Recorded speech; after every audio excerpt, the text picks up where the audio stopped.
Hey everybody, Aaron here in another video.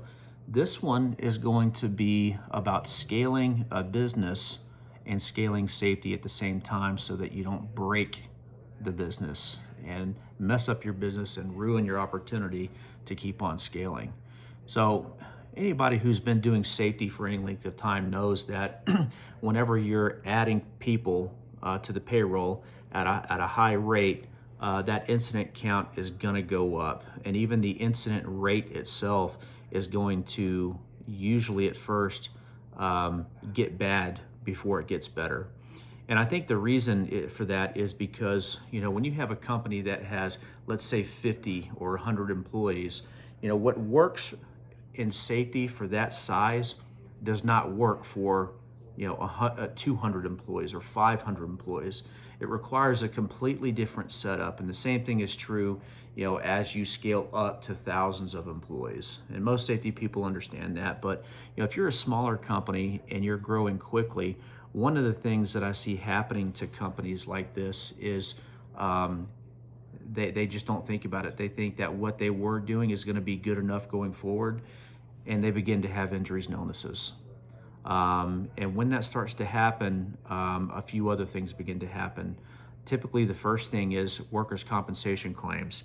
Now you're beginning to get calls from the work comp provider, and you may even lose coverage and have to get out there and look for alternative companies to get coverage from. It can get that bad if you're scaling very quickly.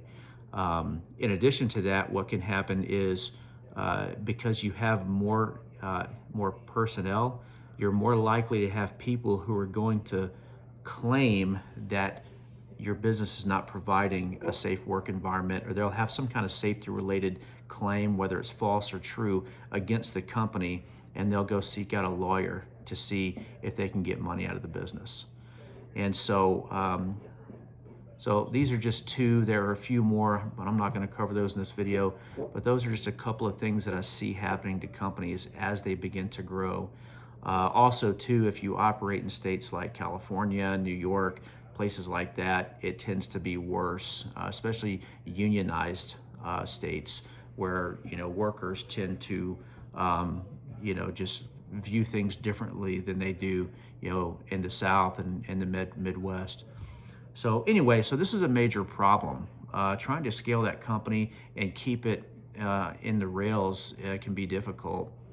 But the answer to this problem, in my opinion, is really just going from having safety cops or a safety team to having a stronger safety system in place. If you're watching this video right now, chances are that the business can't rely on people 100%. You have to have an underlying infrastructure in a system that you can leverage, and that is going to have the checks and balances and all of the tooling and stuff that is needed in order to meet those KPIs. And so anyway, it's not any different with safety. And so if you look at some of my previous videos, you'll see I talk about software versus spreadsheets, different things like that. It's my opinion that if you don't already have safety software in place or EHS software, it's a good idea to have a conversation and try spreadsheets first, because every company has different needs, and spreadsheets and forms, web forms and QR codes is a really nice way to just kind of start off and begin to build out that infrastructure. And after a year or two, if you feel like that is what you need, the thing is about these spreadsheets and forms is they're so customizable, you can do darn near anything with them.